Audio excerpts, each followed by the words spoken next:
Alegria, que bom que você está conosco, meu aluno, minha aluna, que vai nos acompanhar ao longo dessa aula de ensino religioso. Eu sou o professor Yuri Lima e quero te convidar para juntos e juntas nós refletirmos a aula de hoje.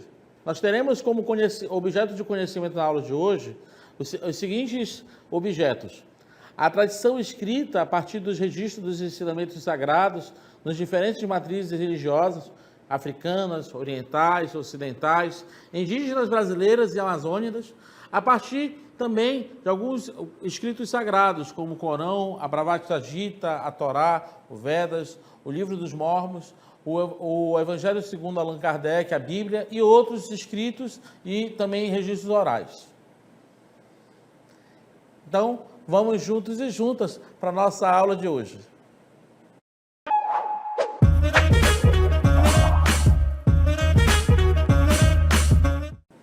Então, meu caro aluno, minha cara aluna, vamos começar a nossa conversa de hoje pensando na seguinte pergunta: você já parou para pensar como as histórias são contadas e passadas de geração em geração? Já parou para pensar nisso? Isso é a nossa primeira conversa de hoje. E podemos dizer uma coisa muito importante, que nas religiões ao redor do mundo existe algo muito especial, né, que a gente chama de tradição oral e memória, que desempenham um papel fundamental na transmissão de crenças e ensinamentos importantes, né? Só para você parar para pensar, a maneira como eu vou falar sobre algo, ele na verdade advém da memória que eu tenho sobre algo. Então, as religiões, elas se utilizam desses dois elementos para poder comunicar os seus elementos sagrados, aquilo que ele tem em relação à sua revelação, né? E aqui, eu poderia te convidar a, juntos e juntas, olharmos a seguinte cartela. Existem maneiras de contar algo. E aqui, eu quero que você olhe com muita atenção que a tradição oral é como as histórias, os mitos, as lendas, os ensinamentos que são transmitidos verbalmente de pessoa para pessoa ao longo do tempo. Em vez de serem escritas em livros, essas histórias são contadas de boca em boca, de avós para netos, de sacerdote para fiéis, e assim por diante. É como se fosse uma grande conversa que atravessa séculos. Então, meu caro aluno, minha cara aluna, para pensar. Primeira ideia que eu quero te convidar, que a primeira maneira como a humanidade cunhou para transmitir algum conhecimento foi a tradição oral. Uma tradição que, de certa forma, ela precisa das memórias para poder realmente transmitir algo. E as religiões usaram da tradição oral, da memória, para poder falar sobre aquilo que considera sagrado, os ensinamentos, a sua moralidade. E aqui eu quero te convidar para você olhar com muita atenção um exemplo de tradição oral aqui do nosso estado do Amazonas, para falar mais a verdade, lá do Alto Rio Negro, sobre uma mitologia chamada A Viagem da Cobra Canoa, que a gente vai apresentar para vocês, como um exemplo de mitologia que foi transmitida ao longo do tempo através da tradição oral. Confira conosco. A Viagem da Cobra Canoa. Segundo a cosmovisão dos tucanos, povo proveniente do Alto Rio Negro antes de o mundo existir, havia somente o avô do universo, sozinho no escuro da maloca do céu. Até que um dia resolveu criar águas, terras, matas, dias e ar, nuvens e ventos, e seres humanos para habitar esse novo mundo. Por último, fez surgir a gente da transformação, ancestrais dos tucanos. Foz do Rio de Leite, ou Opecô, de Apitó, na língua local, é como chamam o ponto de encontro das águas escuras do Rio Negro com o marrom do Rio Solimões. Foi ali, no extenso leste, aonde o sol nasce, que o avô do universo transformou uma grande cobra em canoa e mandou que os ancestrais tucanos embarcassem. Ao longo do trajeto pelo caminho de leite, a cobra-canoa fez diversas paradas. Em cada uma delas, os ancestrais tucanos adquiriram os poderes e conhecimentos que até hoje compõem sua cultura. Uma delas, o Ioui, ou Casa de Paricá. Utilizaram uma substância alucinógena extraída de uma árvore de mesmo nome. Com isso, adquiriram o poder de enxergar as doenças e, assim, curá-las. O ponto final da jornada é a Cachoeira de Ipanoré, onde o avô do universo disse aos ancestrais para que emergissem para esse mundo. Até então, agentes de transformação eram espíritos sem uma forma definida. Um buraco próximo à cachoeira, chamado Pamuripê, em tucano, que quer dizer buraco de transformação, foi o ponto em que emergiram do mundo subaquático para se transformarem em seres humanos. A partir desse momento, os ancestrais de cada povo seguiram para os territórios destinados pelo avô do universo, nas cabeceiras dos rios Uaupés, Papuri, Papuri, Tiquié e afluentes, munidos dos conhecimentos obtidos no trajeto.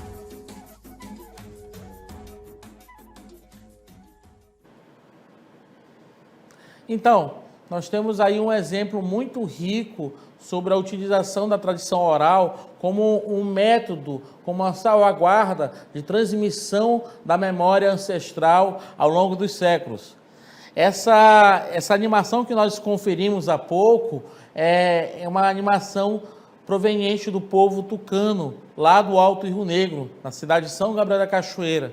E aqui a gente poderia falar que é uma maneira como algumas comunidades indígenas narraram a sua gênese, ou como que o mundo foi criado, né? Da mesma maneira que os cristãos usam o livro de Gênesis para falar como é que foi criado, que Deus criou o homem e a mulher a partir do barro, né? E aí criou também todas as coisas. É uma narrativa que nós temos muito contato.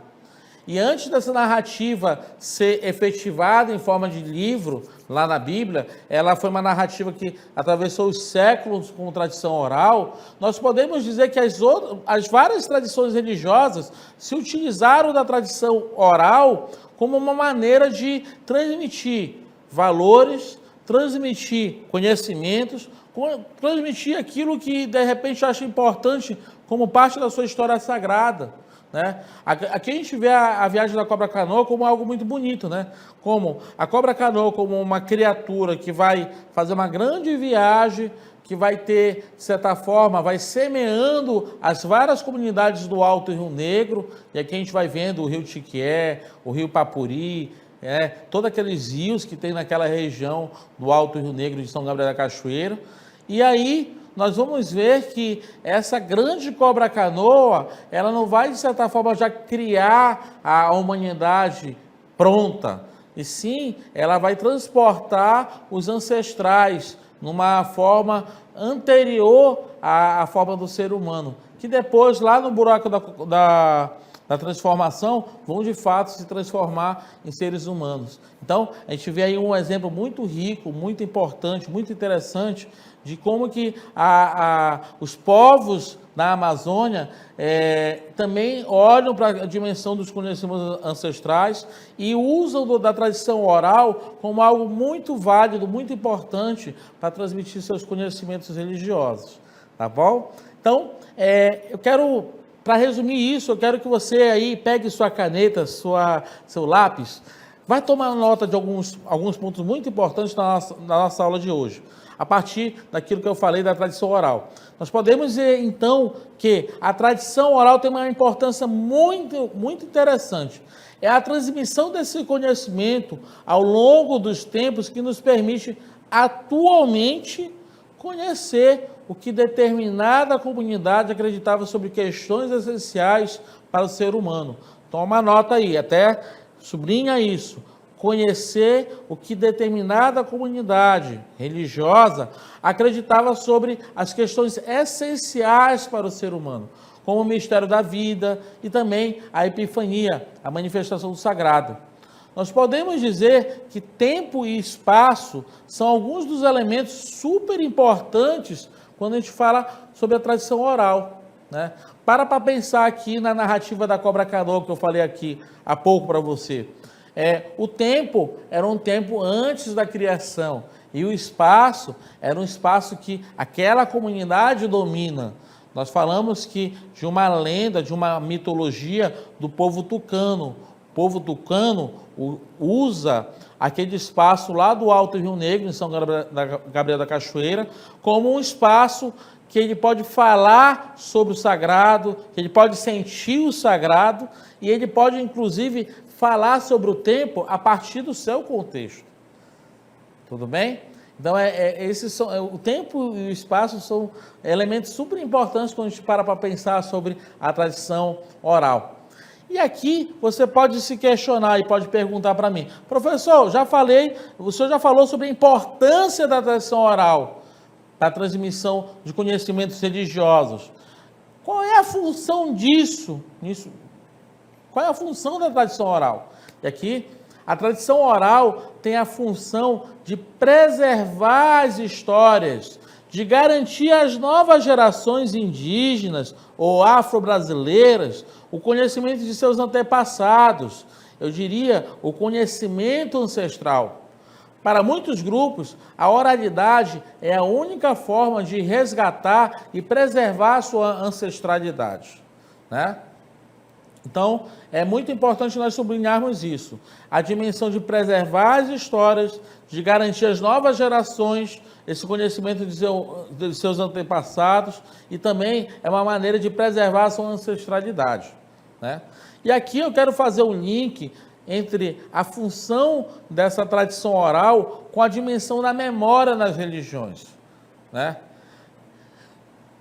Para pensar que as religiões, em geral, elas utilizam da memória como algo muito importante. A memória também desempenha um papel muito importante.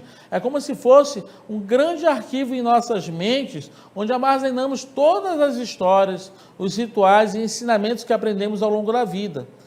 Nas religiões, a memória é usada para lembrar as tradições e práticas importantes, né? Garantindo que não sejam esquecidas com o tempo, né?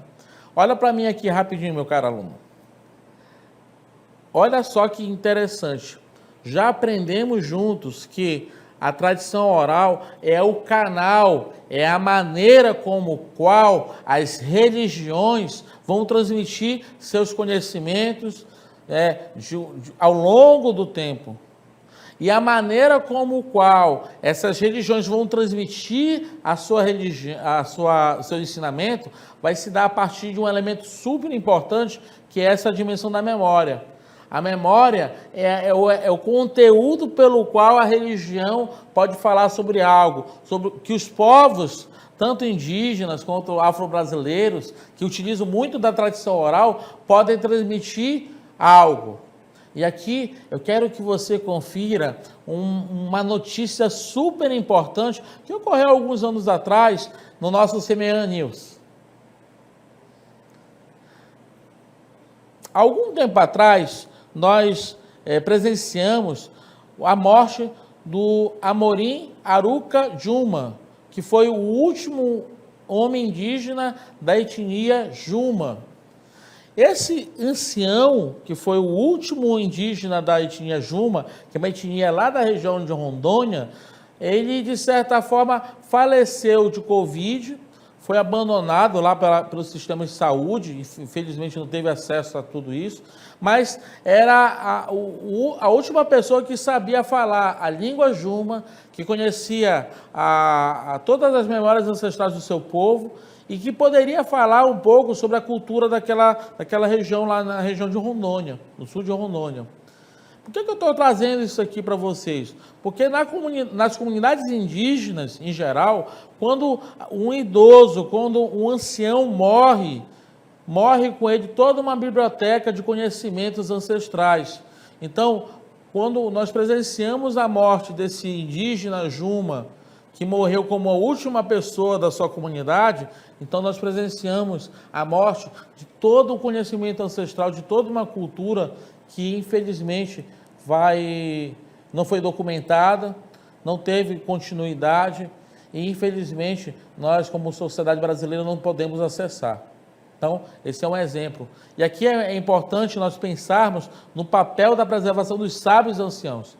Em grande parte das comunidades indígenas, né, como está aqui, tanto indígenas quanto afro-brasileiras, os sábios e os anciões que transmitem esses elementos culturais como os mitos, os costumes e os ritos de forma oral. Então, nós presenciamos uma situação muito delicada que foi do nosso indígena Juma que morreu. Então, ele de certa forma, ele era o responsável por ser o depositário dos mitos, dos costumes, dos rituais religiosos, né, e seculares que aquela comunidade tinha, tudo de maneira oral, em forma de memória.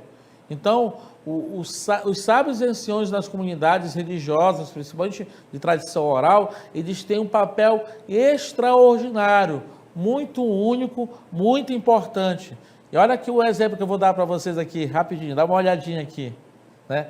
Aqui a gente vai ver o papel desses anciões nas diversas culturas, né? Na cultura indígena, como o pajé, que está ali na primeiro quadro, na cultura africana, a partir dos crioulos, né? Nas culturas também ancestrais aí da Ásia, né? A gente pode dizer que os anciões eles sempre foram o grande salvaguarda da cultura e da memória religiosa de muitos povos. Né? E como é que isso ocorre? Para pensar aqui, na próxima cartela. Isso ocorre da seguinte maneira, né? Esses sábios figuram como algo central, presente no imaginário de inúmeras culturas. Esse indivíduo, que era e ainda é imprescindível para a formação dos futuros adultos, uma vez que é dele que são transmitidos os conhecimentos e todas as explicações sobre as coisas e a realidade no mundo. E aqui eu coloquei alguns exemplos, como o guru, o mestre, o pajé, né, o xamã, dentre outras denominações. Né? Isso é muito importante nós frisarmos. Então, esse sábio, esse ancião, que vai ser, na verdade, o verdadeiro pedagogo, o verdadeiro professor daquela comunidade indígena ou afro-brasileira, que vai transmitir grande parte desses conhecimentos ancestrais. Tudo bem? Isso aí. Eu queria dar alguns exemplos práticos sobre como que isso ocorre nas diversas tradições religiosas. Como na tradição africana, nós temos uma figura muito interessante que são dos griots, né? Dá uma olhadinha aí. Os griots, a palavra griot tem origem na tradição oral africana. Ela é utilizada para designar os mestres portadores e sabedores de saberes e fazeres dessa cultura. Ou seja, o griot é aquela pessoa que é anciã, que de certa forma vai, ser o portador dos saberes e fazeres dessa cultura africana. Né? E o que eles faziam dentro da comunidade africana? Né? Os griots contavam as histórias do seu povo na forma de poemas ou canções. Porém, com o passar do tempo, como vamos olhar na próxima cartela, nas sociedades africanas, as narrativas foram sendo alteradas conforme as realidades das novas expressões do mundo contemporâneo. Então, para pensar aqui comigo, antes de uma reflexão muito válida em relação aos griots. Se a gente para pensar nas várias tribos que estão presentes na África, muitos saberes que estão presentes nessas tribos, nessas etnias na África, foram transmitidos pelos griots. O problema é que com a tecnologia, com o advento da pós-modernidade, esses saberes foram meio que marginalizados, foram meio que esquecidos. E eu digo mais, né? Esses saberes foram esquecidos em forma de poesia, em forma de música, em forma também das várias mitologias que os povos africanos eles foram cunhando ao longo de centenas de anos. Então, a figura do griot ainda é presente, mas não de uma maneira muito grande, muito efetiva em vários pontos da África. Tá bom? Esse aqui é o exemplo que eu estou dando para vocês. Então, quando você for escrever sobre um exemplo da tradição africana, a gente pode dizer que os griots são exemplo de tradição, de representantes desse conhecimento ancestral a partir da tradição oral. Agora a gente pode pegar um outro exemplo mais próximo da gente, da tradição indígena, que é o pajé. Né? Outra figura fortemente associada ao contador de história dentro da sociedade brasileira, que tem um caráter tribal, é o pajé. É um ancião indígena que, sob a lua, conta histórias do seu povo. Né? Então, na próxima cartela a gente vai ver que ele constrói o imaginário das pessoas enquanto as encanta, enfeitiça com suas histórias, tão antigas quanto o tempo. As histórias da tradição oral dos povos indígenas frequentemente apresentam elementos dos ambientes que eles vivem. Então, na verdade, se a gente parar para pensar, a figura do pajé é uma figura de ser o depositário das memórias ancestrais, mas também é uma figura pedagógica, didática dentro das comunidades indígenas. Né? Isso é muito interessante nós pensarmos e resguardarmos como algo de suma importância para pensarmos a tradição oral nas tradições indígenas. Né? E aqui eu queria te convidar a pensar qual é a importância dos anciões, principalmente aqui no Amazonas. Né? Na comunidade dos Baniuas, que fica lá no Alto Rio Negro, os anciões são responsáveis por contar os mitos da criação do mundo durante os rituais de passagem. Né? Então, olha para mim aqui rapidinho, meu caro. É assim, eu não sei se você tem vovó que está próximo de você, mas numa comunidade baniua, a primeira pessoa que, na verdade, vai falar sobre a criação do mundo, sobre os mitos da comunidade, vai ser o ancião, que vai ser o mais idoso da comunidade. Às vezes em casa a gente não tem também, às vezes, o vovô e a vovó que vão contar as histórias da família para você, não em forma de escrito, mas em forma de narrativas. Então, nas comunidades do Alto Rio Negro dos Baniuas, o ancião tem esse papel quase que sagrado de resguardo dessas memórias ancestrais. E aqui eu vou voltar para vocês entenderem um pouquinho mais sobre o papel dos anciões lá nos Baniuas. Dizem que alguns velhos sábios possuíam conhecimentos e poderes sobrenaturais que atraíam multidões. Para os povos indígenas, principalmente lá para os Baniuas, os anciões não só ajudam na organização social, mas também são fundamentais para a preservação e transmissão das culturas.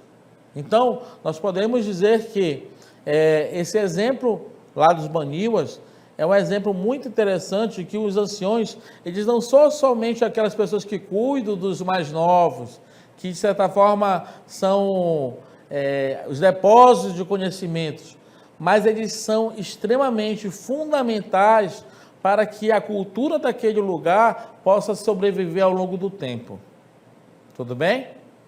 E aqui eu quero te colocar algumas pequenas reflexões muito válidas dessa aula, para a gente poder fechar a nossa aula de hoje, que nós já falamos sobre tradição oral, a dimensão das memórias, falamos sobre exemplos dessa tradição, a partir dos griots na tradição africana, e a partir dos pajés na tradição indígena, e coloquei um exemplo muito próximo da gente, a partir dos Baniuas, sobre guardadores, sobre pessoas que resguardam a cultura e a memória daquele povo do Alto Rio Negro.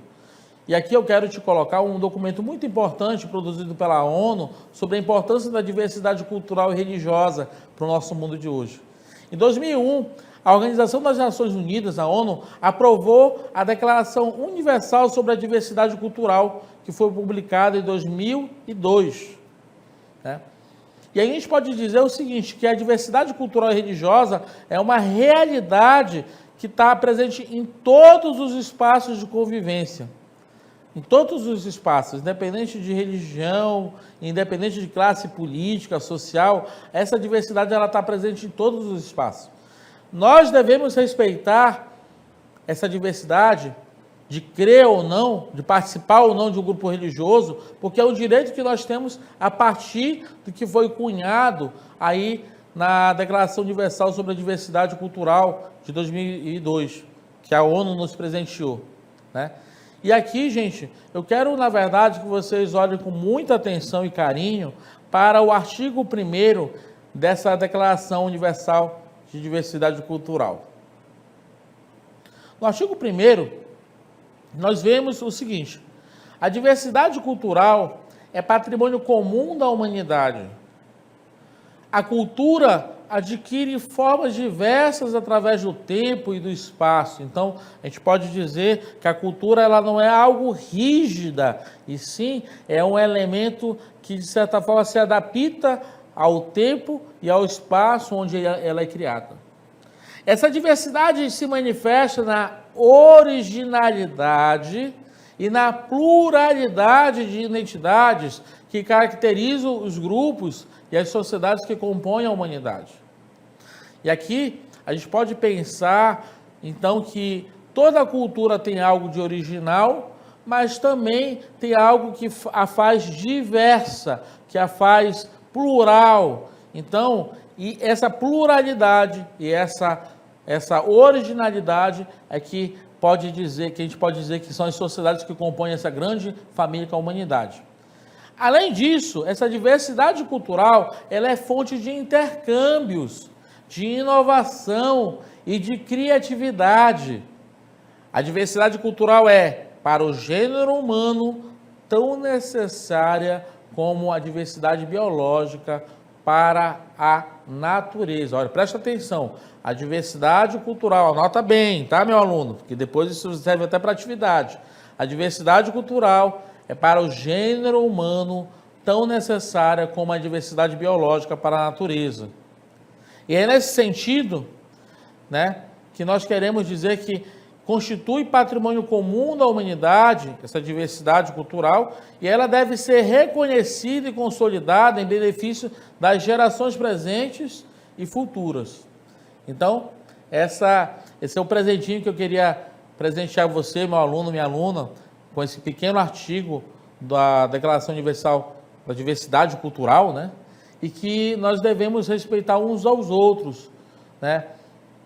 Conforme a sua cultura, a sua língua, a sua maneira de ver o mundo, nós devemos prezar pelo respeito, pelo tratamento de urbanidade, pelo olhar com carinho como um patrimônio necessário para toda a humanidade, que é a dimensão da diversidade cultural, que nós aprendemos ao longo da aula de hoje. Então, eu quero te dizer, meu caro aluno, que essas lições são muito valiosas, e eu quero que você tome tudo isso como lições que possam engrandecer e possam somar nas futuras lições ao longo de nosso componente de ensino religioso. Então, muito agradecido, e vamos que vamos juntos.